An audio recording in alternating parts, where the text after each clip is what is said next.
이재명 대통령 부부가 최근 공동 보유했던 분당구 아파트를 29억 원에 팔면서 무주택자가 됐습니다.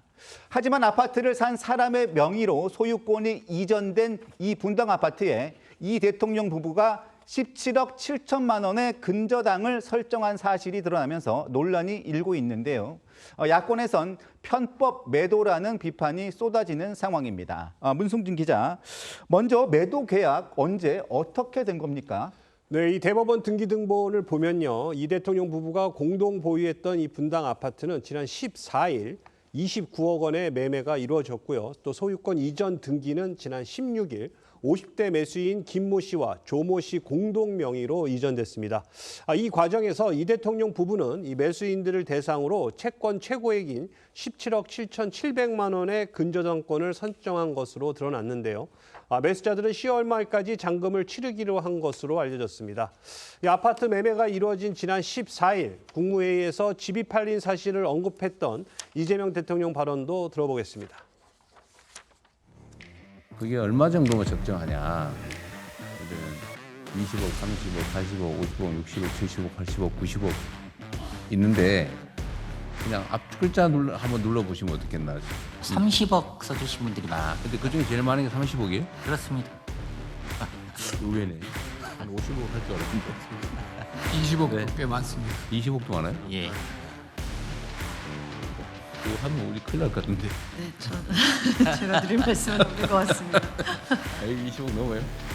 집 없어 이제. 이 대통령 아파트 매매 거래의 가장 큰 논란은 이미 소유권이 다른 사람에게 넘어간 아파트에 이 대통령 부부가 17억이 넘는 근저당을 설정했다는 점입니다. 집을 파는데 집을 사는 사람에게 17억 7천만 원이라는 거액을 빌려줬다는 이야기가 되는데요. 이정민 기자, 이런 거래가 자주 있는 거래입니까? 네, 맞습니다. 이번처럼 이 매도인이 받지 못하는 잔금 대신에 근저당권을 설정하고 명의부터 넘겨주는 건 금융권 대출이 막힐 때 주로 활용되던 방식인데요. 문재인 정부가 지난 2019년 12.16 부동산 대책으로 15억 원 초과 주택에 대한 주택담보대출을 금지했을 때 강남을 중심으로 많이 성행하기도 했었습니다. 이번 계약의 경우를 보시면요, 이 대통령 부부가 당장 현금이 부족한 매수인들에게 대출을 해준 셈치고 근저당권을 설정한 것으로 풀이됩니다. 그러니까 정리해보면 29억 원의 집을 팔면서 매수자들에게는 10억 원 안팎만 받고 4인 간 대출로 남은 잔금 17억 원이 넘는 돈을 빌려주고 등기도 넘겨준 셈인 건데요. 청와대에서는 근저당권 설정이 매수자의 사정에 의한 것이라고 설명했습니다. 그러면서 매매가 시세보다 낮은 29억에 이루어졌다는 점을 강조했고요. 이 대통령이 1주택자로서 매각 의무는 없지만 분당 아파트를 처분해서 부동산 정상화 정책의 실현 의지를 보여주는 조치라고 평가했습니다. 다만 이 등기부에 적힌 17억 7,700만 원이 실제 빌려준 원금과 같은지는 확인되진 않았는데요. 근저당권 등기에는 원금 자체가 아니라 이자와 지연 손해금, 집행 비용까지 포함한 채권 최고액이 기재되는 경우가 많기 때문입니다. 아파트를 사는 사람의 사정 때문에 근저당을 설정했다는 게 청와대의 설명이지만 국민의힘 주진우 의원은 정작 근저당까지 설정하면서 7월 안에 집을 팔아야 했던 사정이 있었던 게 아니냐고 지적했는데요. 관련해서 조 의원의 주장을 들어보겠습니다. 재건축 아파트 사업자가 시행인가 고시를 해버리면 그 다음부터는 소위 말하는 딱지가 안 나오는 거예요. 새 집을 못 받는 거예요. 현금 청산만 가능합니다. 왜냐하면 조합 입장에서는 새 집을 안 줘도 되고 그냥 현금 청산해버리니까 공시지가랑 지금 현 거래가에서 대충 조금 얹어서 주고 청산을 해버리면은 새 집의 시세 차익을 안 줘도 되거든요. 그래서 결론적으로 이재명 입장에서는 올해 7월 말까지는 이 집을 팔아야 재건축 수익을 최대한 받을 수 있는 가격에 29억에 팔 수가 있는 거예요. 그래서 자기 돈을 빌려주면서까지 집을 넘겨버린 거예요. 그게 어떻게 매수자에 의한 사정입니까? 매도자인 이재명의 사정도 포함되어 있는 거죠. 주진우 의원의 주장을 정리해보면요. 재건축 사업 시행자 지정을 앞두고 입주권을 받지 못하는 이른바 물딱지가 되는 것을 막으려 했을 거란 겁니다.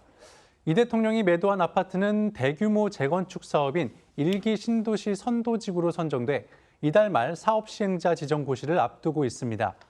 사업 시행자 지정 이후 매매 계약이 이루어지면 매도인이 10년 이상 보유 혹은 5년 이상 거주한 경우 등에 한해 조합원 지위를 양도할 수 있게 되는데요.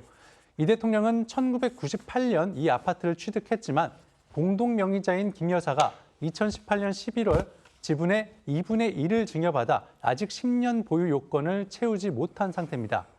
이 때문에 단독 입주권을 받지 못해 이른바 물딱지가 되는 상황을 막으려면 이 부동산 관계자들은 늦어도 이번 주까지는 등기가 이루어져야 한다고 보고 있는데요. 주 의원이 이 점을 꼬집은 겁니다. 물론 이런 거래가 불법은 아닙니다. 하지만 대출을 철저히 규제해온 이 대통령이 본인 집을 팔 때는 대출 규제를 우회했다는 비판이 야권으로부터 나오고 있는 건데요. 국민의힘 투톱은 한 목소리로 이번 논란을 꼬집어 더불어 근저당이냐 이렇게 비판하고 있죠. 그렇습니다. 국민의힘 장도혁 대표는 국민들이 부동산 대출 규제로 힘들어하자 이 대통령이 친히 해법을 내놓으셨다면서 매도자 대출 더불어 근저당이라고 비꼬았는데요. 전세도 없어져야 할 사금융이라더니 규제도 본인이 만들고 꼼수도 본인이 만든다고 이 대통령을 직격했습니다. 정점식 원내대표도 오전 원내 대책회의에서 집권 여당의 당명을 더불어 근저당으로 바꿔야 할 판이라고 쏘아붙였는데요. 정 원내대표는 이 대통령을 향해 갭 투자도 투기라고 몰아붙이면서 대출은 철저히 규제하더니 본인은 외상으로 집을 판 것이라고 지적했습니다. 네, 중진인 안철수 의원은요, 이 대통령의 행보를 스스로 부동산 시장을 교란하는 부동산 블루길이라고 직격하기도 했는데요.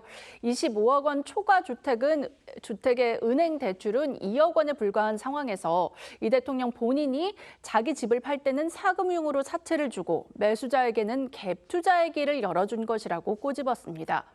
윤상현 의원도 이 정부 대출 규제가 정상적인 거래를 어렵게 만들고 있다는 현실을 대통령 스스로 보여준 것이라고 비판했는데요.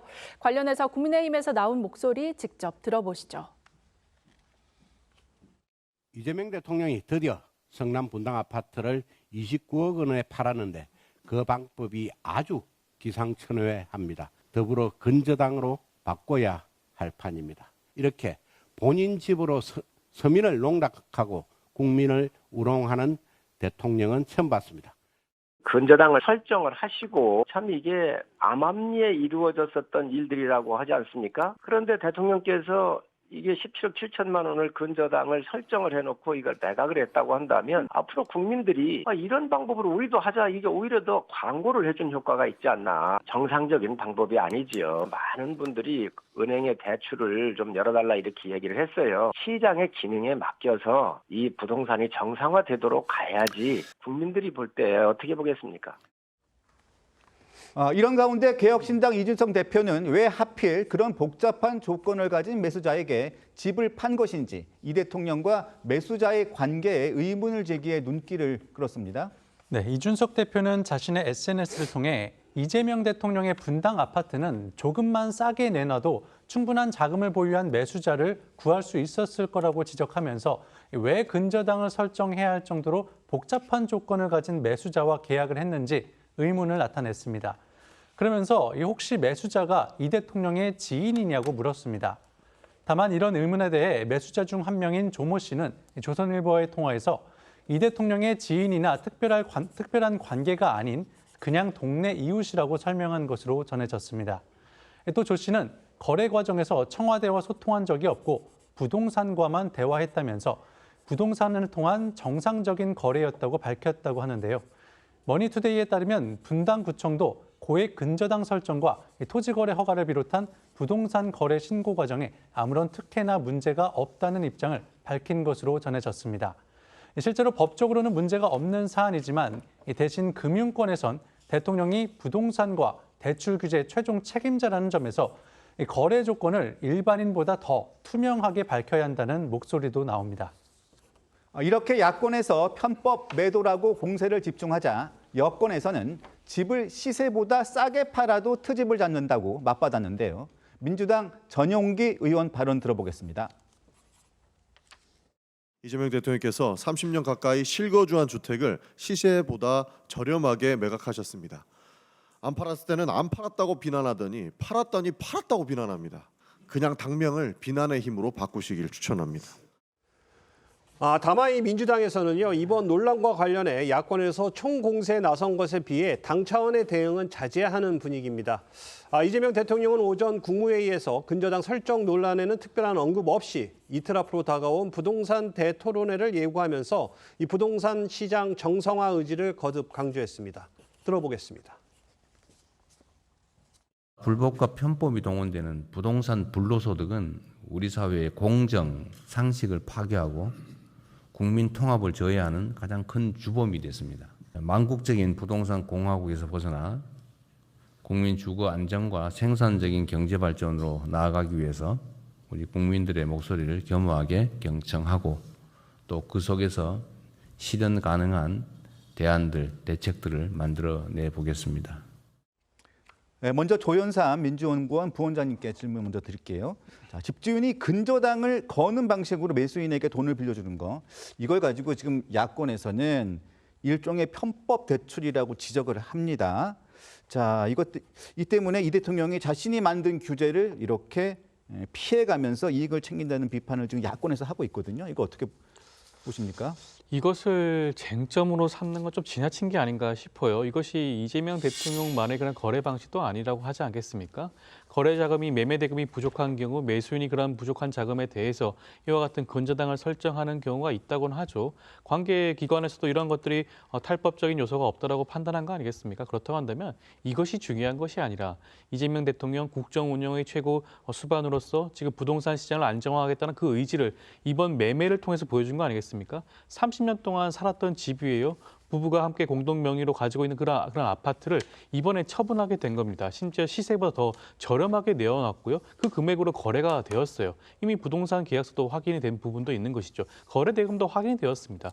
단지 근저당이 설정이 되었다는 이유만으로 이러한 것들을, 이런 거래 자체를 매도하는 것은 좀 지나치다고 보여지는 것이고요. 이재명 대통령 이제 무주택자가 되었습니다.